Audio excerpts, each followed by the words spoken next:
Shalom, selamat pagi saudara-saudari terkasih dalam Tuhan. Apakah hari ini Anda masih dibayangi kegagalan, luka, atau penyesalan masa lalu? Firman Tuhan pagi ini mengingatkan bahwa di dalam Yesus ada pembebasan sejati. Bersama Tuhan, kita dapat bangkit dan berjalan dalam hidup yang baru. Mari kita berdoa. Bapa Surgawi, terima kasih untuk kasih setiamu yang selalu baru setiap pagi. Kami bersyukur atas kehidupan dan kesempatan yang Engkau berikan hari ini. Bukalah hati kami untuk memahami firman-Mu dan mampukan kami meninggalkan setiap beban masa lalu. Di dalam nama Tuhan Yesus kami berdoa. Amin. Nats renungan pagi ini terambil dari Kisah Para Rasul 13 ayat 39.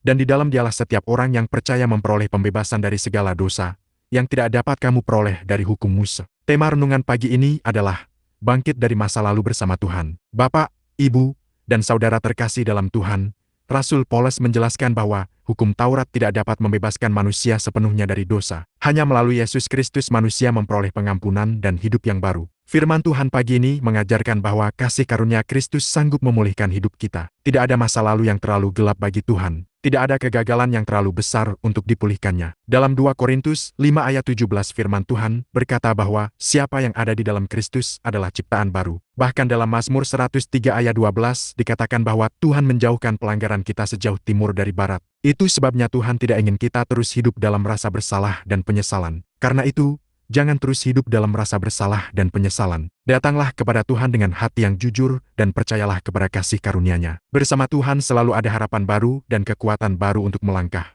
Saudara-saudari yang dikasihi Tuhan, masa lalu tidak menentukan masa depan kita ketika Kristus memegang hidup kita. Hari ini, serahkan seluruh bebanmu kepada Tuhan dan izinkan Dia memulihkan hidupmu. Tuhan Yesus tidak hanya mengampuni dosa kita, tetapi juga memerdekakan kita dari belenggu masa lalu supaya kita hidup dalam damai sejahtera dan pengharapan baru. Intisari iman hari ini. Di dalam Kristus, kita dibebaskan dari masa lalu dan dipanggil hidup sebagai ciptaan baru. Saudara terkasih, mari kita berdoa. Bapa yang penuh kasih, kami menyerahkan seluruh masa lalu kami ke dalam tangan-Mu. Pulihkan hati kami dan kuatkan langkah iman kami. Ajarkan kami hidup dalam pengampunan dan pengharapan baru. Penuhi hari ini dengan damai sejahtera dan sukacita-Mu. Mampukan kami tetap setia berjalan bersama-Mu. Di dalam nama Tuhan Yesus kami berdoa. Amin. Saudara-saudari terimalah doa berkat. Kiranya kasih karunia Tuhan Yesus Kristus, kasih Allah Bapa, dan persekutuan Roh Kudus menyertai serta melindungi saudara sepanjang hari ini. Tuhan memberi kekuatan, kesehatan, damai sejahtera, dan kemenangan dalam setiap langkah hidup saudara. Amin. Teruslah berjalan bersama Tuhan, sebab kasih karunia-Nya sanggup mengangkat kita dari masa lalu menuju masa depan yang penuh pengharapan. Ingatlah pesan yang tertulis dalam 2 Korintus 5 ayat 17 berkata, jadi siapa yang ada di dalam Kristus, ia adalah ciptaan baru. Selamat beraktivitas, Tuhan Yesus Kristus memberkati kita semua.